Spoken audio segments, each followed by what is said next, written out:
Hello and welcome to the Real Baltimore, presented by the Real News Network. I'm your host, Kim Brown. The war on drugs is a phrase and policy coined by President Richard Nixon in 1971, and by all accounts, this is a war America has already lost. The opioid epidemic has mushroomed nationwide. Marijuana for recreational and medicinal use is available in over half the country. But this is a war that has definitely claimed victims in the forms of overdose deaths, homicides, and those serving mandatory minimum prison terms for nonviolent offenses. Just what impact has this had on Baltimore City? In a moment, we'll be joined with a panel of experts, but first, our reporter Jessel Noor examines this question. June 17, 1971, President Richard Nixon declares drug abuse public enemy number one. America's public enemy number one in the United States is drug abuse.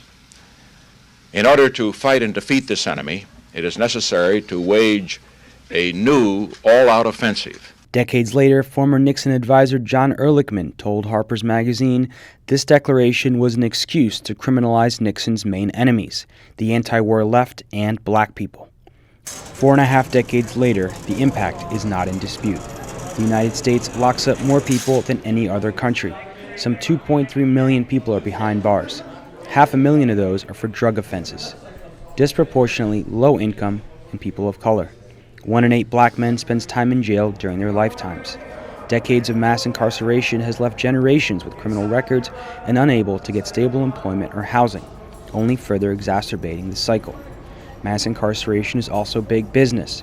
Billions spent every year carrying out the drug war and locking up offenders, which is why critics say police and prison guard unions continue to be the war's biggest advocates.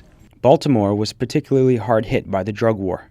Hundreds of thousands locked up and with criminal records. It transformed communities. It transformed lives. It transformed families. Neill Franklin spent 34 years in law enforcement. He was already beginning to question the drug war when a close friend and fellow officer was killed in an undercover drug deal. Now he's a leading proponent of ending prohibition and demanding police be held accountable for their actions.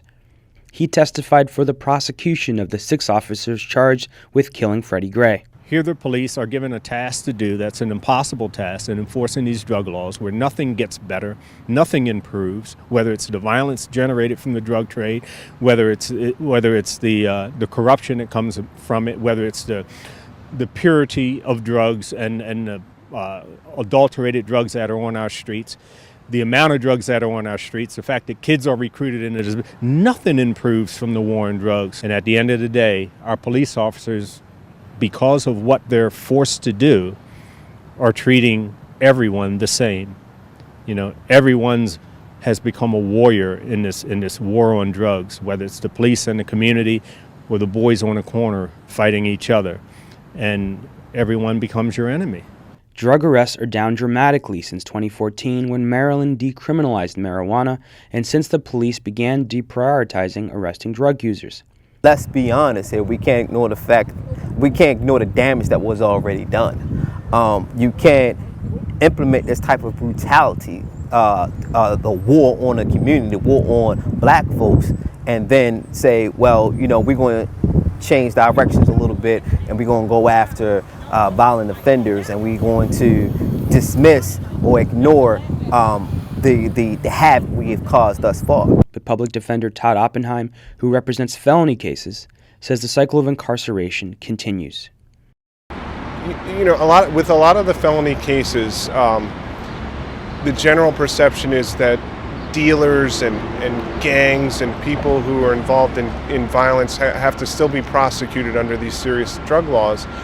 But I'm a public defender, and what I can say is that the net is often cast way too wide, and a lot of the people that are arrested for the more serious offenses aren't necessarily the intended targets. You see older people, you see young people who are maybe involved in the game just because they have no alternatives, people that are really falsely charged. For the Real News, this is Jessel Noor in Baltimore. The police department, state's attorney's office, and Fraternal Order of Police were invited to join this panel, but all declined. The Real News' Jessel Noor did sit down with Police Commissioner Kevin Davis and asked him how Baltimore has changed enforcing drug laws under his tenure, and this is what he had to say. Well, it's evolved across our country. So America we have 18,000 police departments, and I think we all realize, I know I certainly do, that the crimes that we should be focusing on that occur in our communities are the crimes that we're focusing on here in Baltimore, the homicides, the non-fatal shootings, the robberies, the burglaries, the auto thefts, the crimes that really impact victims and impact communities. So it's been my objective since I've been the police commissioner here now almost 2 years to focus our limited resources on going after those types of criminals who commit those types of crimes that harm our communities. So now I'd like to welcome in our panel. We're joined today with Diamonte Brown. She is a Baltimore native. She's also a community activist and educator who was directly impacted by the war on drugs. She now devotes her free time to advocate for the reform of policies that negatively impact Black communities, especially counterproductive drug policies. Retired Major Neill Franklin is also joining us. He's a 34-year law enforcement veteran of the Maryland State Police and Baltimore Police Departments. He's now the executive director of Law Enforcement Action Partnership, also known as LEAP. Todd Oppenheim is here. He is an assistant public defender for Baltimore City with 13 years of experience. And Councilman Kris Burnett is serving his first term in the Baltimore City Council, representing District 8 on Baltimore's West Side. So, Diamonte, I'd like to start with you because you have had direct experience with dealing with the war on drugs and being arrested for marijuana possession. Can you tell us what happened and how it impacted you going forward? Sure. Well, unfortunately, in 2008, I was arrested for marijuana possession. It was under about 2 grams of marijuana. And 5 years later, I was severely impacted by the collateral consequences of a drug arrest, which included me for the first time having to apply for food stamps, BGE assistance. So I wasn't able to take care of myself, although I was a well-educated, able-bodied adult, which I thought it pretty much took me into a spiral of depression, because when you can take care of yourself and you've gone to school to be able to take care of yourself, the last thing you want to do is to be digging in a pot for people that's reserved for people that can't do those things. In addition to that, it barred me from being in the school system, which I'm now in, but at that time, I could not get into the school system, even though I had a master's degree in secondary education.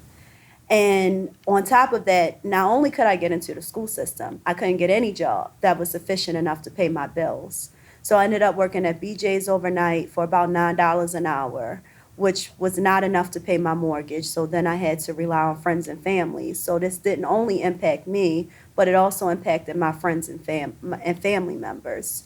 In addition to that, I paid my attorney $1,000. I had to do 12 weeks of rehab, which a lot of attorneys like to tell you it's drug education, but in Baltimore City, we have rehab. And little do people know, every week I had to pay $60 to go to those classes. So it was a financial burden, it was an emotional burden, and it was very embarrassing. And although I understand at the time I broke the law and that people should be held accountable for when they break the law, I believe that the consequences that I experienced far exceeded the punishment that I deserved. Did you say you were arrested for 2 grams of marijuana? Yes. And were you charged with a misdemeanor or a felony? I was charged with a misdemeanor, and I forgot to tell you that I also was put on 3 years probation, 1 year supervised. And now in the state of Maryland, you would simply be cited for having that exact same amount. You wouldn't even necessarily be arrested for it. Exactly. That's incredible. Well, Neill Franklin, I wanted to come to you because through this year, when you're talking about the war on drugs, there have been 108 homicides to close out the year, the month of April for 2017. And we haven't seen this rate of homicides in Baltimore City at this point in the year since 1993, when Baltimore City actually had 100,000 fewer residents. So what is driving the record homicide rate right now in Baltimore, in your opinion? Well, when we look at homicides, not just in Baltimore, but around the country, let's go back even further, because we're not very good students of history. Let's go back to the 1920s of alcohol prohibition. You see, that's the other time in our nation's history when homicides have been extremely high. During that 13-year period, we experienced an influx in homicides that we thought we'd never see again in history, until we started the war on drugs going into the 1970s. Then when we hit the 1980s and into the 1990s, here we go again with an extremely high homicide rate. It's what you get when you have policies of prohibition. Okay, alcohol prohibition in the 20s, drug prohibition of the day. And when you have so much money to be made by selling something that's virtually worthless, I mean, we're talking about plant matter, whether you're talking marijuana, cocaine, opium, heroin. But because of the policies of prohibition, in many cases, it's now worth more than gold by weight. So yes, people are going to try to corner the market, whether it's the cartels, whether it's our neighborhood gangs and crews, and in doing so, they're going to end up fighting one another. And when we, the police, come in and clear out a place of real estate, a corner or two, that valuable real estate is going to be fought over by these crews and gangs to establish, to take control of that territory to sell their drugs. And in doing so, they shoot each other. And then you have retaliation that's going to occur back and forth for the next few months, year, or whatever. That's the foundation for the violence we're seeing in Baltimore, Chicago, major cities across this country. And it's about time that we take a lesson out of, from a page of history and learn that we have to end these policies of prohibition and treat this issue of drug abuse as a health issue. So on the other side to that, Neill, I mean, the prohibition is obviously part of it, but is Baltimore City Police deprioritizing low-level drug offenses? Is this possibly hindering or hampering their crime-fighting efforts? Well, I like what I heard from Commissioner Kevin Davis, about focusing on the people who are committing the violence.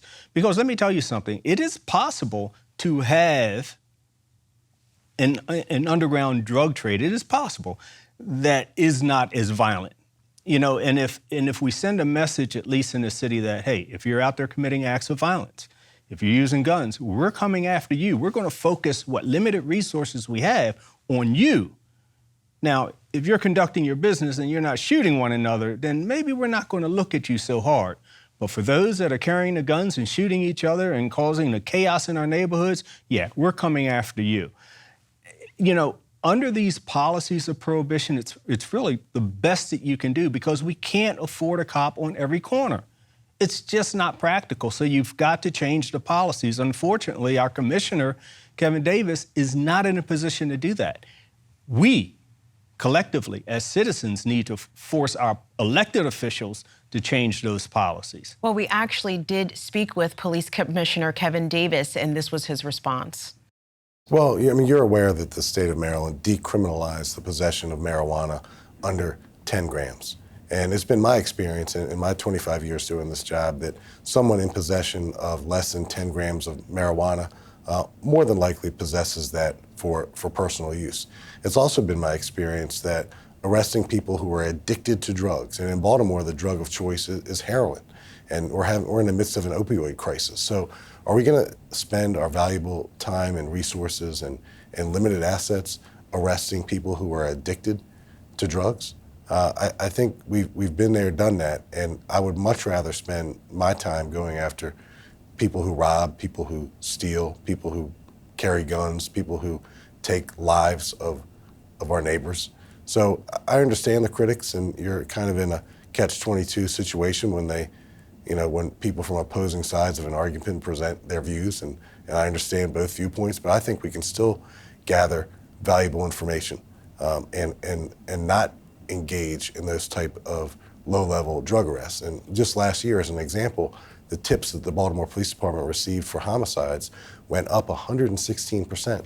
So I would argue that we are receiving that information from the community, and I would much rather get information from the community in a consensual relationship built on trust than a relationship that always involves the use of a set of handcuffs to cajole or persuade information out of folks. Neill, can we get your response to the commissioner's comments? Here's what the commissioner is saying. DOJ investigation uncovered over 300,000 stops. When looking at the paperwork, over 300,000 stops, and up within that little over 4-year period. And of those 300,000 plus stops, only 3.7% of those stops resulted in an arrest or a citation being issued where the police officer had probable cause. So now you got 96.3% of those stops that are really, really questionable as it relates to the Constitution. But it was more than that because the Department of Justice said, that number is really 7 times greater because they went and started listening to radio transmissions and so on. 7 times greater. We're now talking about 2.1 million stops, but the number of tickets and arrests remains the same. Now you're looking at 0.5% of 2.1 million stops where there was a ticket or an arrest being made. Over 99% of these questionable stops. That's what he's talking about. When you're stopping people where everyone looks like a criminal and you're treating everyone like a criminal, you don't get the information you need regarding the people who are committing the acts of violence.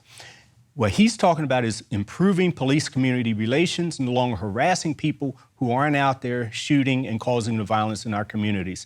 He's going to have success because of that. Councilman Burnett, you represent District 8 in West Baltimore. How has the war on drugs impacted the part of the city? So it's had a huge impact when you talk about the level of violence that many of my neighborhoods face on a daily basis. Unemployment rate is relatively high, especially for young black males under the age of 25. It's somewhere well over 60%. And those are folks that are actually looking for work. So it's a big deal. And it's also just kind of striking this balance because I get calls from my constituents around, there's a group of black men standing on a corner on Evanston and Allendale. That's like the #1 thing I get in the last few weeks, when the weather's nice. And part of it's a balance as a policymaker because, as a person that's just tasked with representing the needs of my constituents. So, because on one end, is loitering really a problem if you're doing it at the Inner Harbor? Right? People stand around all the time, they stand in front of stores all the time, and that doesn't necessarily mean that they're selling drugs. Sorry, I lose my earpiece. Doesn't necessarily mean that they're selling drugs or doing anything illicit. But at the same time, I also deal with, an older woman, 90-year-old, doesn't feel like, safe coming out of her house after sunset because there's a group of males standing on the corner. And so it's that balance of, how do I, make sure that we're protecting the rights of the men in our city or the young people in our city who are often just hanging out. Some may be selling drugs. But also the needs of, the community as well, who, are homeowners who feel invested and some feel trapped in their homes. And, it was something I experienced a lot on the campaign trail, even knocking on doors where folks felt uncomfortable opening the door as a young black male standing on their door, asking for a vote or asking for their support. And so it's a challenge when we talk about, how do we turn around those neighborhoods like mine in Edmondson Village, where, we do have challenges that are, I would say, are directly connected to, mass incarceration and larger policies of over-policing. And we're now dealing with the results of a large swath of people who are unemployable, like, Diamonte mentioned earlier, inability to find work or to support yourself. And so what's the answer? I can't tell the district commander to arrest everybody for just simply standing outside, but at the, on the other end, it's like, how do we connect these people to resources?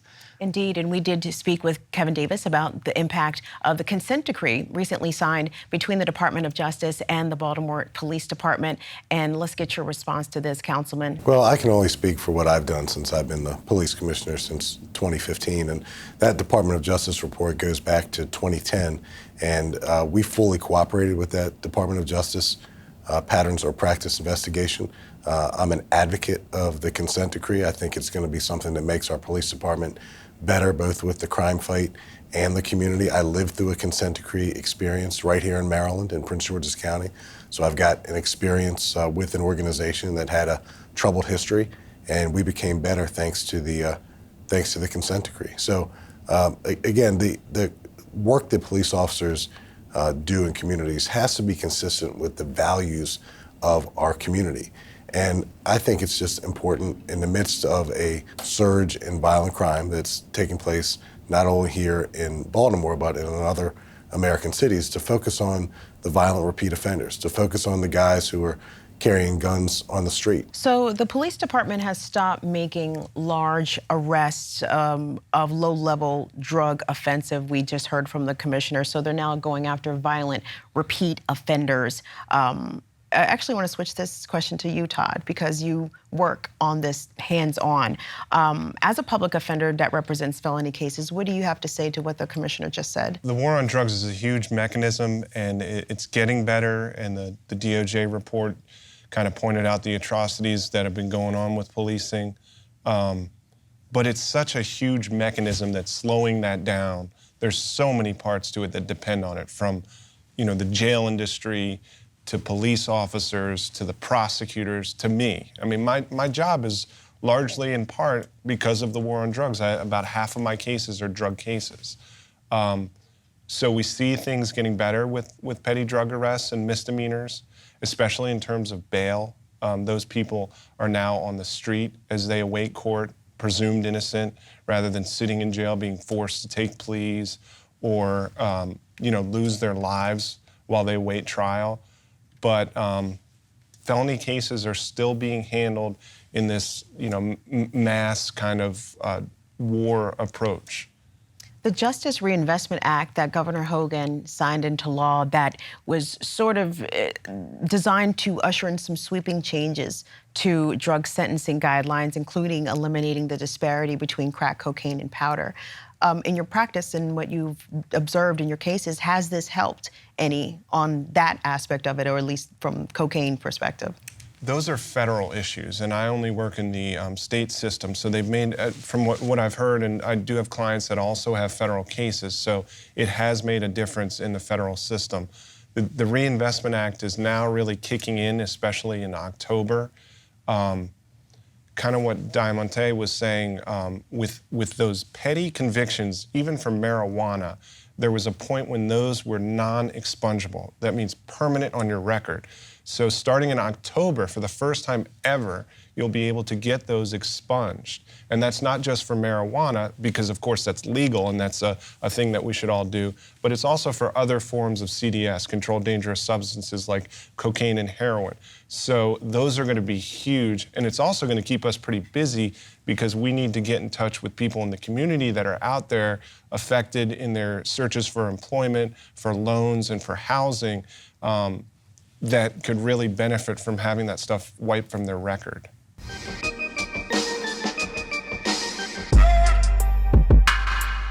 Well, we actually had to say goodbye to Councilman Burnett. He had to depart us, but we're still here with our panel, Todd, Neill, and Diamonte. So guys, Todd just raised an excellent point. He said that he has a job because of the war on drugs. And this is a discussion that we hear in communities of color all the time, that the war on drugs, that the criminal justice system is designed to not only economically disempower and disenfranchise communities of color, specifically Black people, but to also keep them in the system, get them in the system early and often, and basically have a negative trajectory for the rest of their lives. I mean, is there some basis to this, in your opinion? You've been in the system as a result. Talk to us about how this has impacted you in this way. Oh yeah, it's definitely validity to what they're saying. And on top of that, I want to add the level of professionalism.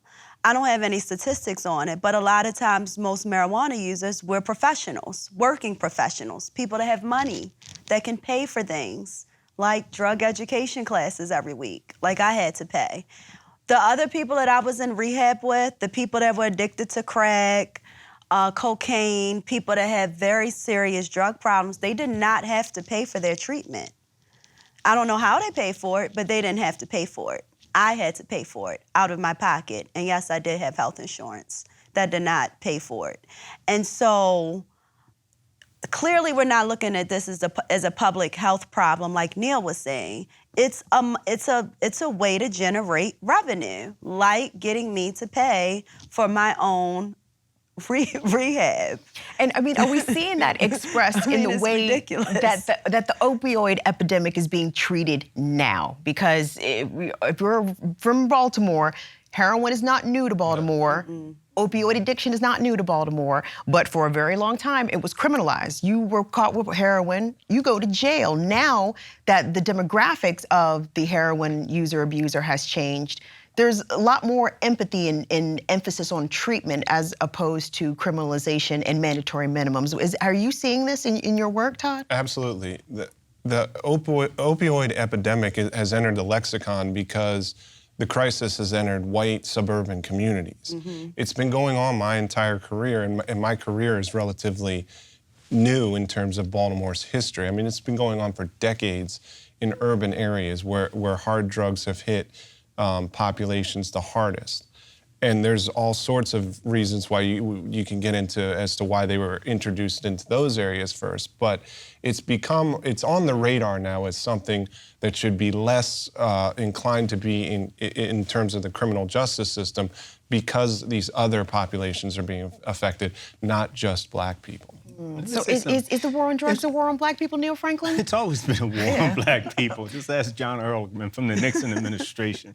But let me just say something. It's really not that simple. You see, drug use and hardcore drug use has always been quite, how can I say, popular in affluent America. Mm-hmm. Cocaine, heroin, all of it. The difference now is that people are dying because of the influx in purity levels, the introduction of fentanyl into the program. And now that we have people dying, it's a different story. People have been dying in the hood all the time, but now that you have people dying in gated America, affluent America, now it's a health issue.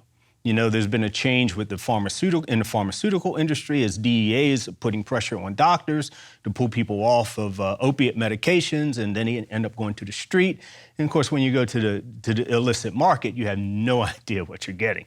All right, so you don't know whether it's laced with fentanyl or not, and before you know it, you're taking too much, or you're mixing it with another drug, and you have a bad reaction, and you end up dying. So that's what we're experiencing. Now it's a health issue. Now we're trying to move it in that direction. But I'm starting to see something else, which is really, really ugly. And up until this point, you know, I haven't been able to find anything to really come down hard on Commissioner Davis about. And I'm always looking, and people know that. I'm always looking.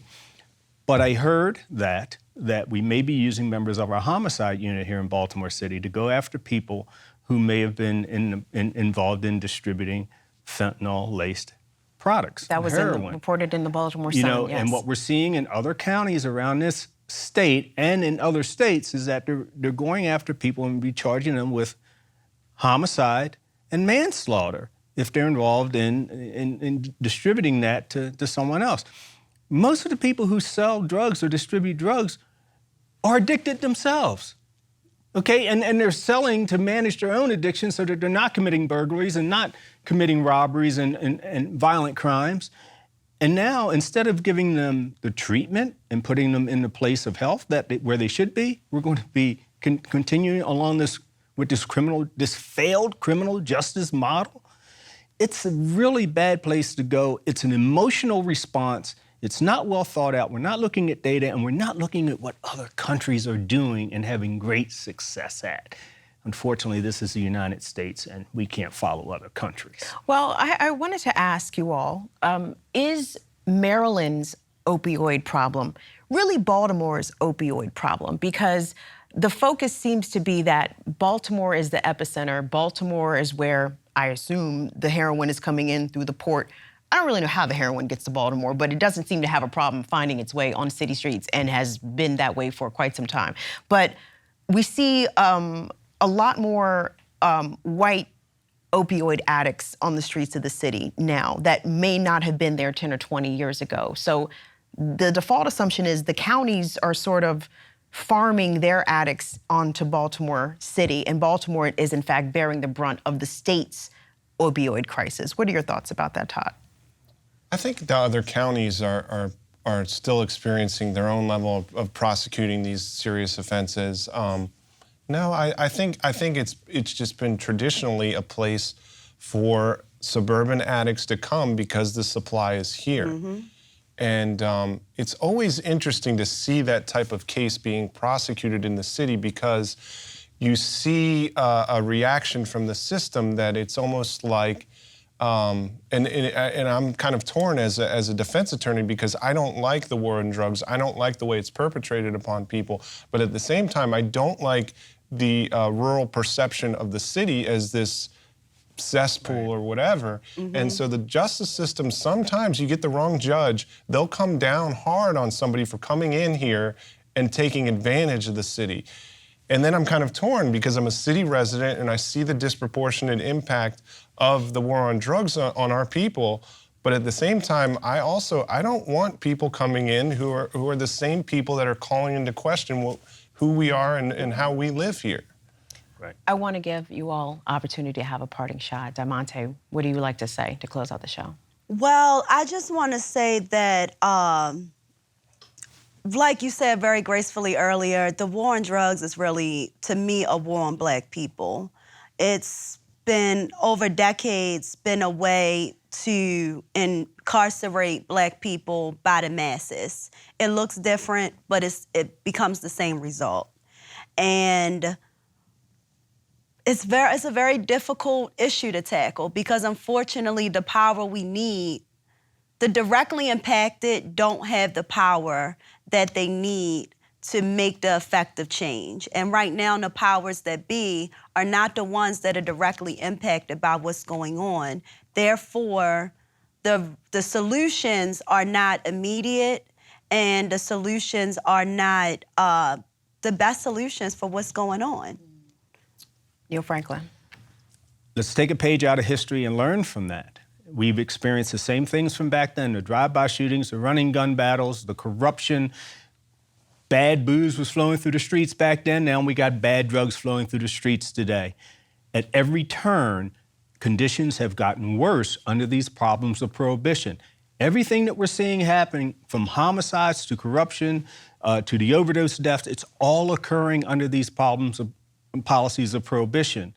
That's what we need to change. If we're really concerned about our young people in the city, understand this: it has been our criminal justice system that has been more detrimental to our families, mainly in the Black community, than any other policy centered around or surrounding the war on drugs. These numbers, I'll leave you with these. 1 in 57, according to the NAACP, that's the number of white children have a parent or parents under the control of the criminal justice system. For our Black kids, that number is 1 in 9. 1 in 9. We're not going to be able to successfully raise our young Black children until we balance that out. Todd? Well, I want to build on what both of them said and say that the panel is proportioned correctly. I'm the minority on the panel, and I should be, because the crisis isn't as severe on white people as it is on Black people, and I see that in my job every day. But it's such a huge mechanism, the war on drugs. It's so multi-layered, from policing to legislating to the way judges operate, to the way cases are prosecuted, to the way defense attorneys have built an industry on defending people in it. Every part of it has to be addressed. I mean, we can legalize, but then are we going to follow up with effective means of treatment and invest properly in that, and follow up with investing in different communities? Are we going to stop, ruling certain ways in the court for judges to affect the way policing is, so there's not the zero tolerance approach to people on the street? It all has to come together. It's all this war. Todd, Oppenheim, Neill Franklin, Diamonte Brown. We have been speaking about the war on drugs and its impact here in Baltimore City. We also like to thank Councilman Burnett for his appearance here on our panel. Stay tuned, because in part 2 of our discussion, we will be discussing solutions and what's it going to take to address all of the ills surrounded by the war on drugs. On behalf of the Real News Network, I'm Kim Brown, hosting here on The Real Baltimore.